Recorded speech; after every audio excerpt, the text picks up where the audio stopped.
देखिए रसगोला कौन ता कहती क्षीर गईठा ना ना सॉरी रसावली हाँ हाँ रसावली आमर आमर केबे आसथिला कौन फास्ट पेमेंट आमे केबे कहि नथिलु माने चैनल रे जणै नथिलु किंतु आमर फास्ट पेमेंट मोनेटाइजेशन ऑन है कि बहुत दिन पर कमेंट सेक्शन में लिखि जणा दु एटा एम पड़ियो ई जो फ्यानाटा है पूरा रसगोला वाला देखा जे रसगोला जिन छणा हुए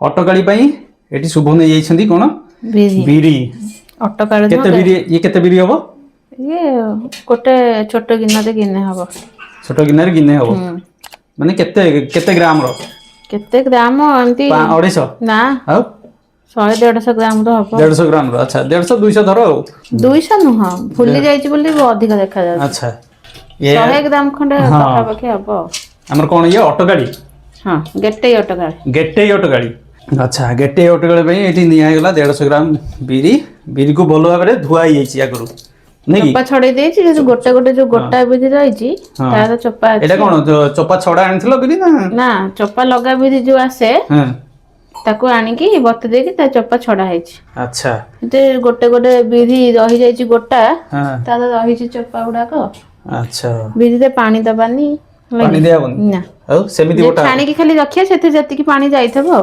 ओहो पानी दिया हैनी देखि की ताकू पछिता दबा पूरा माने टाइट करी बोटा ना गन सुखला सुखला बहलिया बोटा हबो पूरा बहलिया अच्छा बरा पई जेमति हुए अल्प टिके पानी देकी ताकू बाटिबा माने पानिया हबनी टिके माने काठुलिया करी की ता बाटिबा हां माने काळे पतळा आइ बोली माने बाटुथवा टिके पानी दउथवा एमति ना गो देखि की बाटिबा अच्छा बिरी की मंदे चिकन करी की दे बाटी देछि चिकन करे पूरा अठा ही जे हां पानी दिया नहीं जाए ये नौ बिरी देसी बिरीटा पूरा काठ माने बाटी हेलानी पानी टिके अल्प अल्प देई देई एमदी बढ़िया करी बाटी छी आको हम फेंटीबा हाथ रे फेंटी परिबो हम चामच रे फेंटी दोची अल्प दिनस ने चामच रे फेंटी दोची ताको फेणेबा को फेणेले फुलिबो फेणेबा तो कोंदी हो देखला ना को बिरी फुल्ली गलानी पानी बगले देखा भासीबो ओहो टिके नै की हां देखला केने भासला अरे ये फुल्ली तने आउडी फेणिला आउरी भासियो ना को हां एबे त हम कोन कदिया ना चुना मिसेबा चुना मिसाओ औरा चावल राती जो बतरे देथिली सखाळू ताकू छाणी की गोटे चल्ला दे थोई देथिली पानी निगडला पर ताकू चुना करछि अच्छा इथे एबे देई देबा केते मिसाला 3 चम्मच पकेइछि तापर देखि की पकेबा हां फेंटी देबा मु 3 चम्मच चुना गोळी थिली टिके पानिया हेतला पछते 2 चम्मच आ मिसेछि ओहो पछते 2 चम्मच मिसेछि एबे स्वाद अनुसार लूण दे देबा तबने 5 चम्मच चुना हां लूण तो स्वाद अनुसार पड़िबो मडी एपटे पानी फुटिया को रखि देछि पानी दे पानी गरम हो गलानी एबे तो आगु आगु वीडियो एमति चलिबो किमि कोन तयारी होछि गेटाडी ए कोन गेटा ऑटो गाड़ी गेटई ऑटो गाड़ी कहन गेटई ऑटो गाड़ी गेटा ऑटो गाड़ी कहन गेटई ऑटो गाड़ी आउ चैनल नुआ थिले चैनल को सब्सक्राइब करनतु वीडियो को लाइक करंतु शेयर करंतु न करंतु का बाध्य नै वीडियो किंतु टिके लाइक करथांतु आउ कमेंट सेक्शन में लिखि जणांतु एटा एम पड़ियो हां कमेंट सेक्शन में लिखि जणांतु हम वीडियो केमति कोन लागुछि एबे हमर जो गेटई सिजी गलानी गेटई सिजी गला हां ई जो फ्यानाटा है पूरा रसगोला वाला देखा जे रसगोला जिन छणा हुए सिजी गला ना कड़ा आइ जो एबे ताको काढी देबा एबे ताको छाणी नै रखा हो एबे रेड को ताको रखि देबा आ डिसीज था कि ना हे जाई छी ना से हेई गलानी के पवन बाजले से टिके हार्ड हे जिवो अच्छा पवन बाजले टाण हो आ जा बाकी तक रहिला एमती हमें सिजे देबा सब ए एबडा सब तो पानी एमती फुटुथबो पानी फुटतो एबडा सिझा हे जिवो पके देबा कथा रे बड़ लोक माने सब कहंतिनी मन देकी रांधियाटो भल रे सेकी है कि तेणु मन देकी रांधिले खाद्यटा जो माने टेस्टा बाहर स्वादटा बाहर आ देखिए हाँ यहाँ भी सत कथा माने केते क्षेत्र देखा जाए कि मन जदि भल नथिबो रोसई करथे आपण चलिबो खाद्य तो सिझे देले भी खाई जाइबो किंतु जो टेस्टा बारे जो रांधियार शैली थाए गोटे गोटे बुझी बुझी कि से काहे समते कहंदी नाही मन देकी रांधे सब काम रे तो मन दिया जाए सेमती मन न देले कौन सी काम रे सेटा ठीक हुएनी सेथि रोसईटा भी गोटे मन देकी करा जाए केते शैली रे रोसई करा जाउछि केते केमिति मसला पड़िबो को जिंस पड़िबो को କେତେବେଳେ କାହାକୁ ସିଝେଇଲେ କ'ଣ ହବ, କେଉଁ ମାନେ କେଉଁଟା ଆଗ ପଡ଼ିବ ମସଲା, କେଉଁଟା ପଛରେ ପଡ଼ିବ, ତାର ବି ସବୁ ରହିଛି ନିୟମ। ବଡ଼ ବଡ଼ ରୋଷେଇଆ ମାନେ ସବୁ ସେମିତି ରୋଷେଇ କରୁଛନ୍ତି, ସେମାନେ ଫେମସ୍ ହେଇଛନ୍ତି। କିନ୍ତୁ ଆମେ ଫେମସ୍ ହେବାକୁ ଚାହୁଁନୁ, ଆମେ ଚାହୁଁଛୁ ଆମର ଯେଉଁ ଚ୍ୟାନେଲ୍ ଅଛି ଓଡ଼ିଆ ଖାଦ୍ୟ ଚ୍ୟାନେଲ୍, ବାସ୍ ସିଏ ଏମିତି ଆଗକୁ ଆଗକୁ ବଢ଼ୁ, ଆପଣମାନଙ୍କୁ ଭଲ ପାଇବା ଏଯାଏଁ ଆସିଛି, ଆଉ ଆଗକୁ ଏମିତି ଭଲ ପାଇବା ଦେଉଥାନ୍ତୁ, ବୁଝିହେଉଛି। ଆମ ଚ୍ୟାନେଲ୍ ଏମିତି ଆଗକୁ ଯାଉ। ଏବେ ହେଲାଣି 16,000 ସବସ୍କ୍ରାଇବର ହେଇଗଲାଣି ଏ ଭିଡ଼ିଓ ସୁଟିଂ କଲାବେଳେ। ହୁଏତ ଏଇଟା ଅପଲୋଡ଼ ହେଲା ବେଳକୁ ଯଦି ଆଉ ଆଗକୁ ବଢ଼ି ଯାଇଥିବ ସବସ୍କ୍ରାଇବର, କିନ୍ତୁ ଏବେ 16,000 ପ୍ଲସ୍ ହେଇଯାଇଛି। ଆପଣମାନଙ୍କ ଭଲ ପାଇବା ଏମିତି ଏଯାଏଁ ଅଛି, ଆଗକୁ ଏମିତି ରହିଥାଉ। ତେଣୁ ଆମ ଚ୍ୟାନେଲ୍ ଏମିତି ଆଗକୁ ଆହୁରି ବଢ଼ିବ ଆଶା, ଖୁବ୍ ଶୀଘ୍ର ଆଗକୁ ଯିବ। ଆମର କେବେ ଆସିଥିଲା କ'ଣ ଫାଷ୍ଟ ପେମେଣ୍ଟଟା? ଆମେ କେବେ କହିନଥିଲୁ, ମାନେ ଚ୍ୟାନେଲରେ ଜଣେଇ ନଥିଲୁ, କିନ୍ତୁ ଆମର ଫାଷ୍ଟ ପେମେଣ୍ଟ ମନିଟାଇଜେସନ୍ ଅନ୍ ହେଇକି ବହୁତ ଦିନ ପରେ ଫାଷ୍ଟ ପେମେଣ୍ଟ ଆସିଥିଲା ଫେବୃଆରୀରେ ନା 2025, ମାନେ ଏଇ ବର୍ଷର ଫେବୃଆରୀ ମାସରେ ଆସିଥିଲା। ଏବେ ବର୍ଷେ ହେଇଗଲାଣି ପେମେଣ୍ଟ ଆଉ ଗୋଟେ ବୋଧେ ବର୍ଷେ ହେଲା, କାରଣ ଭିଡ଼ିଓ ଠିକ୍ରେ ଅପଲୋଡ଼ ହେଇପାରିନି। ତେଣୁ ମୁଁ କହିବା କଥା, ଯେଉଁମାନେ ଭିଡ଼ିଓ କରୁଛନ୍ତି ନା, ଯେଉଁମାନେ ୟୁଟ୍ୟୁବରେ ଭିଡ଼ିଓ ବନାଉଛନ୍ତି, ହବ ଚେଷ୍ଟା। ମୁଁ ଦେଖୁଛି ବହୁତ ସାରା ଯେଉଁମାନେ ୟୁଟ୍ୟୁବର ଅଛନ୍ତି, ସେମାନେ ଭଲ ଇନକମ୍ ଅଛି ଏଇଥିପାଇଁ ଯେ ସେମାନେ ରେଗୁଲାର ଏଥିରେ ମେହନତ କରୁଛନ୍ତି, ଭିଡ଼ିଓ ଅପଲୋଡ଼ କରୁଛନ୍ତି। ତେଣୁ ମୁଁ ଯେଉଁମାନେ ନୂଆ ଆସୁଛନ୍ତି ୟୁଟ୍ୟୁବକୁ, ମୁଁ ସେମାନଙ୍କୁ କହିବି, ଯଦି ଆସୁଛ ଭାଇ ଚେଷ୍ଟା କର, ଭଲ ଭାବରେ ଚେଷ୍ଟା କର। ମୁଁ ଏଥିରୁ ଜାଣିଛି, କାରଣ ଆମେ ପେମେଣ୍ଟ ଯେହେତୁ ଗୋଟେ ଥର ପାଇଛୁ, ଆଉ ପେମେଣ୍ଟ ପାଇନୁ ଏଇଥିପାଇଁ, କାରଣ ଆମର ଭିଡ଼ିଓ ଭିଡ଼ିଓ ଅପଲୋଡ଼ କରିହେଉନି, ସମୟ ହେଇନି। ମୁଁ ଜବ୍କୁ ପଳାଉଛି, ତାପରେ ମିସେସ୍ ବ୍ୟସ୍ତ ରହୁଛନ୍ତି ହେଲା। ତେଣୁ ସମସ୍ତେ ଯଦି ଆସୁଛନ୍ତି ଆପଣମାନେ କେଉଁଠି ୟୁଟ୍ୟୁବ୍ କରିବା ପାଇଁ ଚାହୁଁଛନ୍ତି, ତାହେଲେ ଆପଣମାନେ ମେହନତ କରନ୍ତୁ, ସଫିସିଏଣ୍ଟ ଭିଡ଼ିଓ ପକାନ୍ତୁ, ଦେଖିବେ ନିହାତି ଆପଣଙ୍କର ପରିଶ୍ରମର ଫଳ ମିଳିବ। ଆଉ ମୁଁ ନିହାତି ଭାବରେ ଆମର ପେମେଣ୍ଟଟା ଆସିଯିବ। ଆଉ ପେମେଣ୍ଟ ଆସିଲେ ଏଥର ଆପଣମାନଙ୍କୁ ନିହାତି ଭାବରେ ମୁଁ କହିବି, ଭିଡ଼ିଓ କରିକି ଗୋଟେ ଆମେ ବନେଇକି ଦେଖେଇବୁ। ଏବେ ହେଇଗଲାଣି, ଆମ ରୋଷେଇଟାକୁ ଆଗକୁ କଣ୍ଟିନ୍ୟୁ କରିବା। ଇଏ ଯେଉଁ ସେକେଣ୍ଡଟା ପଡ଼ିଥିଲା, ସେକେଣ୍ଡ ଭାରିଟା ଅଧିକ ପକେଇ ଦେଇଥିଲି ଆଉ ଅଧିକ ଇଏ ହେଇଗଲାଣି। ଏହାକୁ ଗାଡ଼ି ନେବା, ତାପରେ ପ୍ରୋସେସ୍ କ'ଣ ଅଛି ଦେଖିବା। ମୁଁ ଏଇ ଚୁନା ଆଉ 5 ଚାମଚ ଖଣ୍ଡେ ନେଇଛି, ତାକୁ ପାଣି ଦେଇକି ଚାଉଳ ଚୁନା ହେଇଗଲା 5 ଚାମଚ। ହଁ, ତ ପାଣି ଦେଇକି ଫେଣ୍ଟା ହବ, ପୁରା ପତଳା ଫେଣ୍ଟି ଦବା, ମିଶିବା ପାଇଁ, ନାଇଁ ମିଶିବା ପାଇଁ, ମାନେ ଅମୁଲ ଭଳିଆ। ଆଉ ଯୋଉ ଆମେ ଯେତେବେଳେ ପାଣି ଦେବାକୁ ଦବା, ଇଏ ଶୁଖିଲାଟା ପକେଇଲେ ଗୋଟା ଗୋଟା ହେଇଯାଏ। ଆଚ୍ଛା, ଏମିତି ପାଣି ଦେଲେ ଆଉ ଗୋଟା ଗୋଟା ହବନି। ତମେ ଏମିତି ଫେଣ୍ଟିକି ରଖିଦେଲେ। ଏବେ ଆମେ ପ୍ରୋସେସ୍ ଆରମ୍ଭ କରିବା।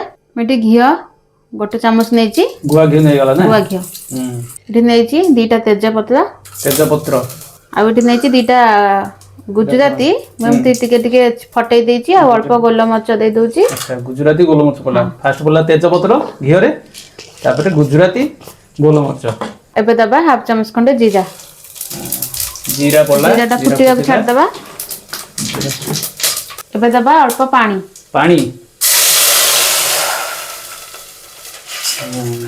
ପାଣି ଦେଇଦେଲେ। ଏବେ ଦବା କ୍ଷୀର ମୁଁ 1 ଲିଟର ଆଣିଥିଲି, ତାର ଅଧା ଦବା, ମାନେ 1/2 ଲିଟର ଖଣ୍ଡେ ଦବା। 1/2 ଲିଟର? ହଁ, ପଛରେ ମିଶିବ ନା ସେତିକି 1/2 ଲିଟର ହେଇଯିବ? ନା 1/2 ଲିଟର ଖଣ୍ଡେ କ୍ଷୀର ମୁଁ ଏବେ ଦେଇଦେଲି। 1/2 ଲିଟର କ୍ଷୀର ମିଶା ହେଲା। ଏବେ ତାକୁ ଟିକେ ଗରମ ହେବାକୁ ଛାଡ଼ିଦବା। ଗରମ ହବ ନାଇଁ, ଏବେ ଟିକେ ଘୋଡେଇ ଦବା, ଟିକେ ଫୁଟି ଆସିବ। ଏବେ ଆମର କ୍ଷୀରଟା ଫୁଟିଗଲାଣି ନା, ଫୁଟି ଆସୁଛି, ମାନେ ତାତିଲାଣି ପୁରା। ବି ଫୁଟିଗଲେ ଇଏ ହେଇଯିବ। ଏବେ ଯୋଉ ଆମେ ଫେଣ୍ଟିକି ରଖିଥିଲେ ଚାଉଳଟା, ଚାଉଳ ଗୁଣ୍ଡଟା ଏବେ ଦେଇଦେବା। ଆଚ୍ଛା, ଜଷ୍ଟ ଗରମ ହେଇ ଆସୁଥିବ, ଢଳା ହବ ନା କ'ଣ? ସାଙ୍ଗେ ସାଙ୍ଗେ ଘାଣ୍ଟିଆ, ନହେଲେ ଟେଳା ହେଇଯିବ। ମାନେ ଚାଉଳଟା ଗରମ ହେଲା ମାନେ ସିଏ ବହଳିଆ ହବ ନା, ତାକୁ ଆମେ ଏମିତି ଘାଣ୍ଟିବା। ଏବେ ବି ଆମେ ଦେଇଦେବା ନଡ଼ିଆ କଟା। ନଡ଼ିଆକୁ ଛଡ଼େଇକି ତା ଯୋଉ କଳା ପାଟଟା ନଥାଏ ତଳପଟେ, ସେଇଟାକୁ କାଟିକି ତାପରେ ଏମିତି ଛୋଟ ଛୋଟ କାଟି ଦେଇଛି। ଆଉ ଫାଳେ ନଡ଼ିଆକୁ କାଟି ଦେଇଛି। କୋରା ବି ପକେଇ ପାରିବେ, ମୁଁ କିନ୍ତୁ କଟା ପକେଇଛି, ଖାଇଲା ବେଳେ ଟିକେ ପାଟିକି ଲାଗିବ। ନଡ଼ିଆ ବି ଏକା ସାଙ୍ଗେ ପକେଇଦେଲେ, କାହିଁକି ନା ନଡ଼ିଆଟା ବି ସିଝିବ ଆ ସାଙ୍ଗରେ। ଏଇଟା କେତେ ସମୟ ତାହେଲେ ବସିବ? ମାନେ କ୍ଷୀରିଟା ଯେମିତି ହୁଏ ସେମିତି ହବ, କିନ୍ତୁ ଏତେ ସମୟ ଲାଗିବନି। ସେଇ ପ୍ରୋସେସରେ ହବ। ଏଇଟା ଯେ ଚୁନାଟା କ୍ଷୀରିଟାରେ କ'ଣ ଚାଉଳ ଫିଟେ ଅଧିକ ସମୟ ଲାଗେ। ହଁ ଏଟା ଚୁନାଟା ଯେହେତୁ ଖାଲି ଘାଣ୍ଟିବାକୁ ପଡିବ ବୋଧେ ଆଉ। ଟିକେ ବହଳିଆ ହବାକୁ ଟାଇମ ଲାଗିବ ଆଉ। ନ ଘାଣ୍ଟିଲେ ତଳୁ ଲାଗିଯିବ। ତଳୁ ଲାଗିଯିବ। ଏବେ ଆମର ଫୁଟି ଗଲାଣି, ବହଳିଆ ବି ହେଇଗଲାଣି। ଆଉ ଅଧ ଗ୍ଲାସ ଖଣ୍ଡେ ପାଣି ଦେଇ ଦଉଛି। ଆହୁରି ପାଣି ଦବ? ହଁ ପାଣି ଦେଇ ଦଉଛି କାହିଁକି ନା ଆଉ ଟିକେ ସମୟ ସିଝିବ ନା, ଇଏ ପୁରା କାଠ ହେଇଯିବ। ରହିଗଲେ ପୁରା ରହିଲେ ବି ଆହୁରି ମାନେ ବହଳିଆ ହେଇଯିବ। ଗୋଟେ ପାଣି ଦେଇଦେଲେ ଆମେ ତାକୁ ସ୍ୱାଦ ଅନୁସାରେ ଲୁଣ ବି ଦେଇଦବା। ଆଉ ଲୁଣ ଏଥିରେ ପଡିବ। ଆଚ୍ଛା ଲୁଣ ଗେଟେଇରେ ଆମେ ଦେଇଥିଲେ ଲୁଣ। ଗେଟେଇରେ ଲୁଣ ପଡିଥିଲା। କ୍ଷୀରି ପାଇଁ ଆମେ ଲୁଣ ଦେଇଦବା। ଆଚ୍ଛା ସ୍ୱାଦ ଅନୁସାରେ କ୍ଷୀରି ଲୁଣ ପାଇଁ ଦେଇଦବା। ଏ କଣ କ୍ଷୀରି କହିଲଣି? ମାନେ ଏଇ ଯୋଉ ତାର ଯୋଉ ଅଟକାଳି। ହଁ ସେଇ ଆଉ ଏକ ଜାତୀୟ ଏକା କଥା ଆଉ। ହଁ ଇଏ ଗୋଟେ ତାର ଭାଇ ଗୋଟେ ଆଉ। ଏବେ ଚୁନା ଟା ଭଲରେ ସିଝି ଗଲାଣି, ଫୁଟି ବି ଗଲାଣି ଭଲରେ। ଆଚ୍ଛା ଏବେ ଆମେ ପୁରା କ୍ଷୀରି ଭଳିଆ ଦେଖାଗଲା ଆଉ କଣ? ଏଇ ଯୋଉ ଗେଟେଇଟା ରଖିଥିଲେ ଏବେ ଆମେ ଦେଇଦବା ତାକୁ। ଆରେ ୟାକୁ ଆହୁରି ଇଏ ମାନେ କଣ ଇଏ ଭାଇ ପକେଇଲେ ଉପରକୁ ଫୁଟୁଛି, ଟିକେ ଗ୍ୟାସ ଫ୍ଲେମ ଟା ଲୋ କରିଦଉଛି। ଲୋ କରିଦେ ହଁ। ଆସ୍ତେ ଆସ୍ତେ ଆସ୍ତେ ପକାଅ। ହଁ ଗୋଟେ ଗୋଟେ କରି ଦେଇଦବା, ନହେଲେ ଉପରକୁ ସବୁ ଛିଟକା ମାରିବ। ଢାଳି ଦଉନ। ନା ଉପରକୁ ଉଠି ଯାଉଛି। ଧୀରେ ଧୀରେ ହଁ ଢାଳି ଦବ ସଇଲା ଆଉ। ହଁ ଏବେ ତାକୁ ସିଝିବାକୁ ଛାଡିଦବା ଆଉ। ଗୁଜୁରାତି 4ଟା ନେଇଛି, ତାକୁ ଆମେ ଗୁଣ୍ଡ କରିଦବା। ଗୁଜୁରାତି ଗୁଣ୍ଡ ହେଇଗଲା। ଦେଖୁଛ କେମିତି ଘବ ଘବ ହେଇକି ଫୁଟୁଛି। ଗବ ଗବ ଫୁଟୁଛି। ଏବେ ହେଇଗଲାଣି। ଏବେ ଦବା ଆମେ ଚିନି। ଏ ଚିନି 100 ଗ୍ରାମ ଖଣ୍ଡେ ହବ। ଆଚ୍ଛା ମାନେ ସିଝି ସାରିଲା ପରେ ଚିନି ମିଶାହବ ହଁ ନା କଣ? ନହେଲେ ସିଝିବନି। ଓହୋ ଆଗ ଚିନି ପକେଇଦେଲେ ସିଝିବନି। 100 ଗ୍ରାମ ପାଖାପାଖି ମୁଁ ଚିନି ଦେଇଦେଲି। 100? ହଁ 100 ଗ୍ରାମ। ଏଇ ଗିନାଟା 100 ଗ୍ରାମ। ହଁ ନାଇଁ 100 କଣ ଯାଏ 200 ପକେଇଲେ ହବନି? ଯିଏ ଅଧିକ ମିଠା ଯିଏ ଖାଉଥିବ ଯେତିକି ଯୋଉମାନେ ମିଠା ଖାଉଥିବ ଏଠୁ କମ ବି ପକେଇ ପାରିଲେ ହବ। ଚିନି ଜାଗାରେ ଗୁଡ ବି ପକେଇ ପାରିବେ। ବାସ୍ ମୁଁ ସେଇ କଥା କହୁଛି, ଗୁଡ ପକେଇକି କରିଥିଲେ ଦେଖାଯିବ ଯେମିତି କଲରଫୁଲ ନାଲିଆ ଗୁଡ ନାଲିଆ। ଟା ଆଗରୁ ଧଳା ଗୁଡ ପକେଇଲେ ଭଲ ଲାଗେ, କଳା ଗୁଡ ଟା ପକେଇ ଦେଲେ ଇଏ କାଳିଆ ହେଇଯିବ। କାଳିଆ ଦେଖାଯିବ। ସୁନ୍ଦର ପାଇଁ ଚିନି ପକଉଛନ୍ତି, ନହେଲେ ହଁ ସ୍ୱାସ୍ଥ୍ୟ ପାଇଁ ଭଲ ଗୁଡ ପକେଇକି ଖାଇପାରିବେ। ଆଗରୁ ବୋଉ ହେରିକା ଆମର ସବୁ ଗୁଡରେ କରୁଥିଲେ। ଆଉ ତାକୁ 4 ମିନିଟ୍ 5 ମିନିଟ୍ ଖଣ୍ଡେ ସିଝିବାକୁ ଛାଡିଦବା। ଚିନି ଟା ବି ସିଝିବ। ଏବେ ଆମେ ଏଇ ଯୋଉ ଗୁଜୁରାତି ଗୁଣ୍ଡ ଗୁଜୁରାତି ତାକୁ ବି ସେଥିରେ ଦେଇଦବା। ଗୁଜୁରାତିକି ପକେଇଦେଲେ ବାସ୍ ପକେଇ ପୁରା ଦେଇକି ବାସ୍ନା ଟିକେ ବାହାରିଲା। ସମୟ ପଡୁ ପଡୁ ଟିକେ ସିଝୁ। ହଁ ବାସ୍ନା ବାହାରିଲା ବା ନାକରେ ବାଜିଲାଣି ମୋର। ତମ ଆଡକୁ ଗ୍ୟାସ ଟା ଯାଉଛି ତ ସେଇଥିଲାଗି ବାସ୍ନା ହଉଛି ଆଉ। ଆଧରେ ଆଜି ଆମ୍ବ ବଉଳ ବି ପଡିବା କଥା। ଆମ୍ବ ବଉଳ ପଡିବା କଥା। ହଁ ବଉଳ ଆମ୍ବ ବଉଳ ତୋଳା ହେଇକି ଆଜି ବଉଳ ଅମାବାସ୍ୟା ନା, ହଁ ଏଥିରେ ଆମ୍ବ ବଉଳ ଟା ଆସିକି ପଡେ, ହଁ ରନ୍ଧା ହୁଏ, ତାପରେ ଠାକୁରଙ୍କୁ ଭୋଗ ଲାଗେ। ଆମେ ଯେତେବେଳେ ଖାଇବାକୁ ବନଉଛୁ ହଁ ସେଇଥିପାଇଁ ବାସ୍ନା ଟା ଶୁଙ୍ଘି ଦଉଛ। ଆଚ୍ଛା ନହେଲେ ବାସ୍ନା ବି ଶୁଙ୍ଘନ୍ତିନି, ଆଗ ପୂଜା ହୁଏ। ଆଚ୍ଛା ଆଚ୍ଛା ଏବେ ହେଇଗଲା। ହେଇଗଲା।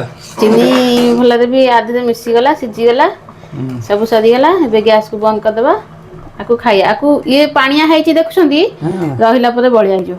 ରହିଲେ ବଳିଆ ହଁ ଥଣ୍ଡା ହେଇଗଲେ ବଳିଆ ଥଣ୍ଡା ହେଇଯିବ ଆଉ। ହେଇଗଲେ ବଳିଆ। କ୍ଷୀରିଟା ଯେମିତି ବଳିଆ ହେଇଯାଏ ଆଉ ହଁ ରହିଗଲେ ଆଉ। ହଁ ଏବେ ଗ୍ୟାସ ଟା ବନ୍ଦ କରିଦବା ଆଉ। ଏବେ ମୁଁ ଖାଇବାକୁ ବାଢୁଛି। କଣ ତାକୁ କୁହନ୍ତି? କ୍ଷୀର ଗଇଁଠା ନା ସରି ରସାବଳି। ହଁ ରସାବଳି।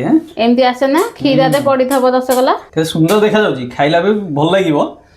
ସବୁବେଳେ ଖାଇଲେ ତ ଚିନି ଜିନିଷଟା ଯେହେତୁ ସ୍ୱାସ୍ଥ୍ୟ ପାଇଁ ଖରାପ, କିନ୍ତୁ ସେ କଥା ନାହିଁ। ଯୋଉମାନେ ଖାଉଛନ୍ତି ଖାଇବେ, ସମସ୍ତଙ୍କ ପାଇଁ ଭଲ।